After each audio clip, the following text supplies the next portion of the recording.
guys, welcome back today to another video. Today's video we're going to be going through with my Premier League predictions. Now last season I was going to make one of these and I think I left it a little bit too late, or I may have made one and undoubtedly, as same as everybody else, got it wrong. Leicester City won the Premier League. Now the fact that they're playing in the early kickoff tomorrow, or today when you guys are watching this, I'm so stoked for the start of the season. But the fact that Leicester are the champions is a little bit crazy for me, and I'm sure no one genuinely predicted it, even though there were bets that were placed. I don't think anyone in their right mind would have expected Leicester to win the league. But I'm going to go through, I'm going to start off from the bottom. I'm going to give my 3 relegated clubs. We're going to zoom through the bottom half of the table. Then we're going to make our way into the top half with the teams that I think are going to finish in each position. As always, with a video like this, it'll be great if you guys could let me know your predictions in the comments down below. Now let's start with the sad ones, the relegation boys. So then, Hull City. Steve Bruce, he was in contention for the England job. He didn't get the England job. He's then left Hull City and everyone's in a little bit of limbo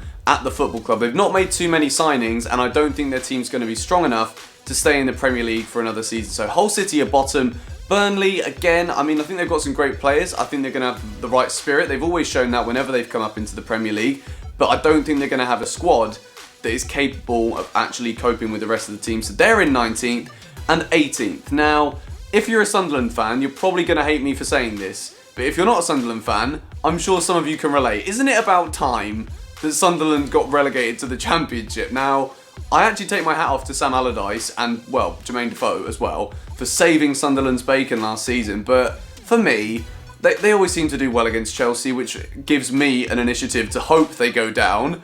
But at the same time, they've been toying with relegation for a while.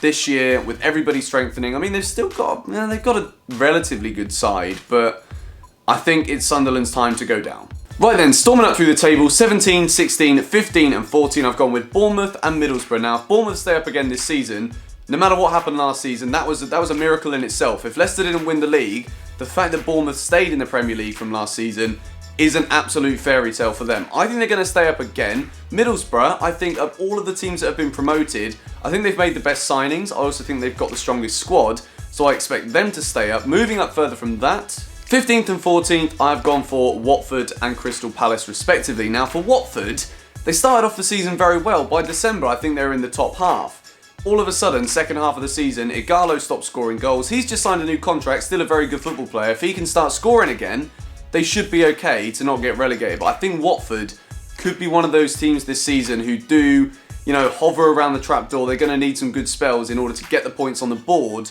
in order to stay up. I think they're going to stay up. I think they've got good enough players. But yeah, they could be one of the teams for me that could end up going down. And this prediction may be very badly wrong. But moving on from them, we've got Crystal Palace. Now, Alan Pardew, he's renowned for his dancing. He's renowned for, well, I used to go up and watch Reading play when he was the manager of Reading. He's a little bit of a firecracker. But yeah, I think Pardew's going to have enough to keep Palace up. They're actually talking about trying to sign Benteke, who I think would be a fantastic striker for Crystal Palace. He's that goal scorer that they've needed for such a long time. They may be getting rid of Balassi to Everton as well, which I think that would be a good signing for Everton. And if you can get 30 million for a player, I think for a club like Palace, that would be absolutely huge. I think they're going to stay up again. I don't think they're going to progress up the table.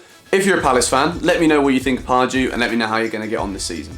Right then, the 3 final spaces in the bottom half of the table. I'm trying to go through the bottom half as quickly as possible because the top half, there's always going to be a hell of a lot of discussion. But from 13th, 12th and 11th, the final spaces in the bottom half of the table, I've gone for West Brom in 13th. I think obviously with Tony Pulis, he's renowned for not getting clubs relegated. West Brom are another team that are talking potentially about signing Benteke. Now, I think the way that they play football, Benteke would be a perfect striker for West Brom. I think that 13th, a lot of people may think they may finish lower than that, but I think that's probably where they're going to come. I don't expect them to get relegated.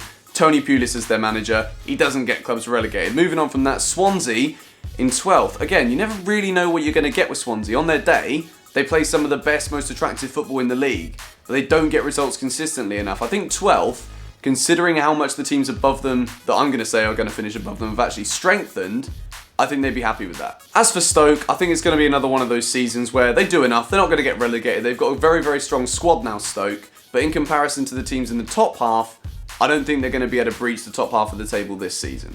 Right, this is where it gets very interesting. Top half of the table. Now, last season, Leicester City winning the league. I've already said it. It was an absolute miracle. It's one of the biggest stories in footballing history.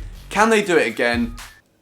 No, I don't think they can. I mean, I'd be a fool to sit here and say Leicester definitely cannot win the league again next year, because after what we saw last season, anything can happen. However, European football, something the players aren't used to, something the club isn't used to, it is going to add so many extra fixtures to what is already a very, very busy season for all clubs. Now, I think Leicester, potentially, the way that they play could actually suit Champions League football. I think they could maybe get through the groups, which means they're going to be playing more fixtures than the 6 that they'd already be playing in the group stage.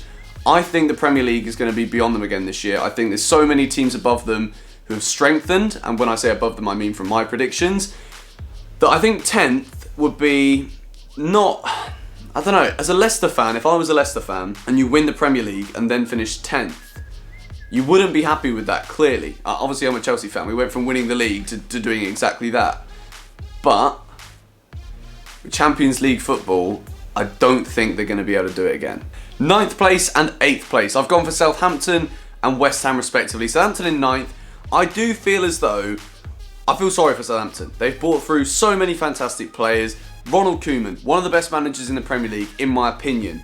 They've lost Koeman, they've lost more players, and I feel as though I still think they've got enough about them as a football team to finish in the top half of the Premier League. That is how good the Southampton story is. They're as good as any, the way that they've come up from League One to the Championship, into the Premier League, taking it by storm. Last season was their best ever finish. I think, again, the same reason for Leicester. There's teams above them, in my prediction, that have strengthened in a greater way, in order for me to say I think they're going to come 9th. I don't think they'll be disappointed with that. European football as well. There's a lot extra to actually have on the fixture list. But yeah, I think Southampton are going to finish 9th. West Ham in 8th. I know a lot of West Ham fans. I've spoken to Spencer, and the way that all the West Ham fans see it is it's a massive opportunity in a new stadium to build upon what they had last season, which was a fantastic season.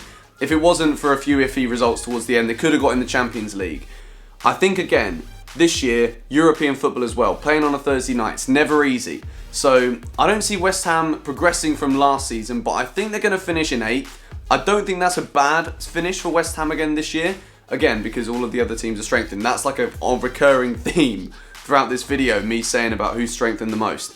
But yeah, West Ham to finish 8th. I don't think this season is going to be the best way to judge West Ham. I think over the next 5 years they could make it further and further up the table. But 8th for me this year. Moving into 7th, Everton. Now, Everton's biggest signing, in my opinion, this summer is Ronald Koeman. I mentioned him a moment ago. Fantastic manager, and I feel as though last season they hugely underachieved. If they do sell Lukaku back to Chelsea, which will be an absolutely astronomical fee, they're talking like 70 odd million, as long as they reinvest that in the right players, I feel as though Everton can only go up. I don't see them finishing in the bottom half again. I've gone for 7th, and that leads me into 6th, which is their Merseyside rivals, Liverpool. Now, under Jurgen Klopp, Liverpool are going to play some very attractive football. We saw it towards the end of last season. Jurgen Klopp didn't actually do that much better than Brendan Rodgers, but the actual passion and the quality of the football was better for the eye, and I'm sure Liverpool fans are going to be very excited to watch what Klopp does with the team now that he's had a summer, now that he's had a transfer window.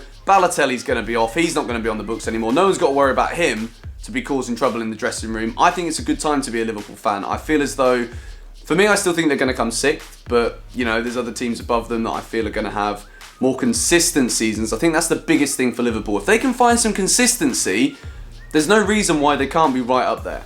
But I don't think that's going to happen this year. I think 6th, maybe in future years, same as West Ham, they could progress further up. But for me, it's 6th, and that leads me into 5th. Gonna sound like a massive fool for saying this because it just doesn't ever happen. It never happens. Arsene Wenger knows how to get Champions League football. Tottenham, very, very strong. Pre-season, they've looked brilliant. Last season, apart from the end where they bottled it, they did. Tottenham bottled the league, in my opinion. Arsenal to finish 5th, Spurs to finish 4th. I think Spurs are going to do it this year. Pochettino, again, wonderful manager. Very good players in the Spurs team. They've got more youngsters coming through as well. I feel as though this year is the only year that teams actually have a chance to take Arsenal out of the top 4. Arsenal still don't seem to be buying a striker, which I feel as though if they were to buy a world-class striker, yeah, Giroud scored 24 goals, but if they do buy a world-class striker and a world-class centre-back, there's no reason why Arsenal couldn't win the league. For whatever reason, no one knows the answers. Arsene Wenger doesn't want to spend money. I think they're going to miss out. I think Spurs are going to come fourth, and I think the Manchester United are going to come third. Now, as a Chelsea fan, it's still a little bit bitter for me to see Jose Mourinho in the Old Trafford dugout. Not only that, he's reunited with Ibrahimovic, who's one of my personal favourite footballers that's ever lived. He's not my favourite, he's one of. Then there's Pogba. Then there's Mkhitaryan from Dortmund. Very, very good footballer. Underrated in my opinion. Pogba, 90 odd million pounds. I mean, my opinion, he's not worth being the most expensive footballer on the planet, but that's irrelevant. He's got talent, he's a very, very good player. He knows Manchester United. Yeah, it didn't go too well for him last time, but I think that signing alone could be the tipping point for United. Beforehand, I didn't think they'd strengthened enough to even get top four, despite having Mourinho. Now they've got Pogba. Now, it just makes me sad. It does make me sad. Man United are going to be very strong. But again, as a Chelsea fan, I still don't think we're going to win the league. I think we're going to come second, which after last season, you'd think, whoopee-doo. Second place, massive improvement, back in the Champions League. Yeah, that would be great. I think this season, as long as we get back in the top four, anything less than top four, as a Chelsea fan, is a failure. Catastrophic failure yet again. However, I think we are going to have a very good season. I think Conte is a very good manager. We seem to have, all the players seem to be wanting to play for him, which last season was the biggest factor in our dreadful start because the players didn't seem to want to play for Mourinho. Eden Hazard, in my opinion, could win the Player of the Year this year if he has a good season for Chelsea. I think he will. He looked good for Belgium. He's looked good in pre-season. He's scoring goals. He's looking fit again, which is, again, one thing last season. Costa looked overweight. Hazard looked overweight. I think we're going to get it back this year. Second place, which obviously, there's only one team left, Man City. Pep Guardiola, 50 million on Stones. Leroy Sané could be one of the best signings of the summer. Last season, it was almost a crime how Man City didn't win the league with the team that they had. However, this year, with Guardiola at the helm, finally, they've got to win it this year. Surely, after the team they had last year, now with Guardiola and the players they've brought in, they've spent a lot of money, surely they've got to win the league. I've gone for Manchester City just because, in my head, their squad is the strongest and I don't see how they can't win it. I think that's dreadful logic to go with, maybe a bit uneducated, but I feel as though Man City this year, very good manager. Yep, maybe it's going to be different in the Premier League. It's a completely different breed altogether, but I think Man City are going to do it. Now, obviously, these are my predictions. I'm probably going to get them all wrong. That's the way it works. If I was to get all 20 right, I'd probably ask for a knighthood. Not that I get one, but that would be pretty impressive. There is going to be things that are wrong. There are going to be things you guys disagree with. Be sure to let me know in the comments down below what your predictions are. And yeah, today's the start of the new season. I'm buzzing for it. I'm going to the Chelsea West Ham game on Monday, so watch out for a video from that. And I'll catch you all later. Bye.